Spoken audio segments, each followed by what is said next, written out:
ఇంకా ఎస్సీలు అందరూ క్రిస్టియన్స్ ముస్లింస్ అందరూ కూడా జగన్ తోటే ఉన్నారు. అందుకే జగన్ కి 39% ఓటింగ్ వచ్చింది. వాళ్ళకి ఇంకా బుద్ధి రాలేదని చాలా మంది మాట్లాడడం నేను విన్నాను. అయితే ఒకవేళ నిజంగా ఎస్సీలు గానీ లేకపోతే క్రిస్టియన్స్ గానీ ముస్లింస్ గానీ జగన్ తోనే ఉంటే కూటమి ప్రభుత్వం మీద దాడులు జరుగుతున్నాయని ఎస్సీలు రెచ్చగొట్టాల్సిన అవసరం ఏముంది? ఎందుకంటే ఎస్సీలు అంటేనే కాంగ్రెస్ పార్టీ వ్యక్తులు. వాళ్ళే జగనే వెళ్ళారు జగనే కొన్నారు అని అనుకోకూడదండి. ఎందుకంటే అది వాళ్ళ పార్టీ అన్నట్టు ఫీల్ అవుతారు కాంగ్రెస్ పార్టీని. ఈయన కూడా కాంగ్రెస్ ని వ్యతిరేకించినా కూడా వైఎస్ఆర్ పార్టీ అని పెట్టకుండా వైఎస్ఆర్ కాంగ్రెస్ అని ఎందుకు పెట్టాడు? అమాయకమైన దళితులకి ఇదే కాంగ్రెస్ పార్టీ అని నమ్మించడానికి. సో నమ్మారు. నమ్మి 2014లో అతను ఓడిపోయేటప్పటికి అతను ఓటింగ్ 45%.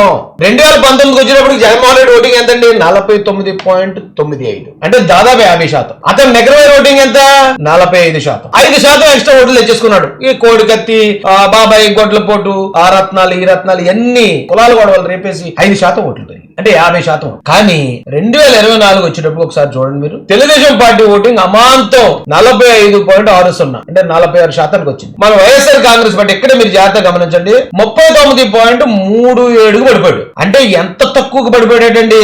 10.58%, అంటే 11% ఓట్లు కోల్పోయాడు జగన్ రెడ్డి. ఎప్పుడు గెలుపు అటు ఇటు అంటే 14లో గెలుపు జస్ట్ 1% లోపే. మళ్ళీ 19కి వచ్చేటప్పటికి జస్ట్ 4% మాత్రమే తేడా. 4% ఓటింగ్ తోటే 150 సీట్లు గెలిపాడు. కానీ 24కి వచ్చేటప్పుడు 11% ఓట్లు. 11% అంటే టోటల్ ఓటింగ్ ఎంతండి?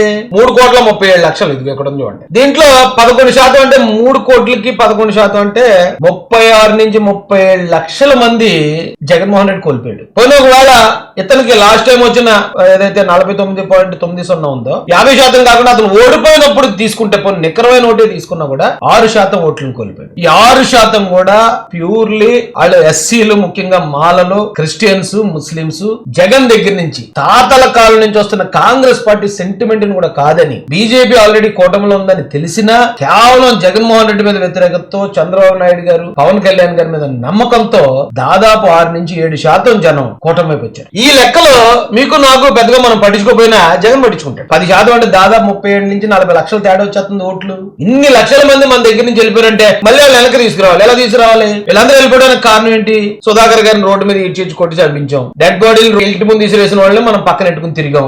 ఎలా పడితే అలా దళితుల పథకాలు రద్దు చేసాం. అంబేద్కర్ పేరు తీసి మనం పేరు పెట్టుకున్నాం. ఆ క్రిస్టియన్ ప్రాపర్టీలని మనం కబ్జా చేయాలని మనం ట్రై చేసినా మనం ఎంకరేజ్ చేసాం. ఈ కారణాలన్నింటి వల్ల వాళ్ళు వెళ్ళిపోయారు కాబట్టి మళ్ళీ వీటిని మనం సరిదిద్దుకుందాం. మన వాళ్ళన్నా సరే మనం శిక్ష అనుకోవట్లేదు. ఎస్సీలకు వేరే వాళ్ళతో గొడవలు క్రియేట్ చేయండి. ఎప్పుడైతే కూటమి ప్రభుత్వంలో ప్రతి అడ్డమైన గొడవని కులం గొడవగా చిత్రీకరించేసి దాన్ని కూటమికి ఆపాదించేసాం అనుకో, చచ్చినట్టు మళ్ళీ ఎస్సీలు మాకు అలా జరిగింది కూటమిలో, మళ్ళీ మాకు జగన్ గారి దిక్కని మన దగ్గరకు వస్తారు. ఇదే స్ట్రాటజీ ప్లే చేస్తున్నారు.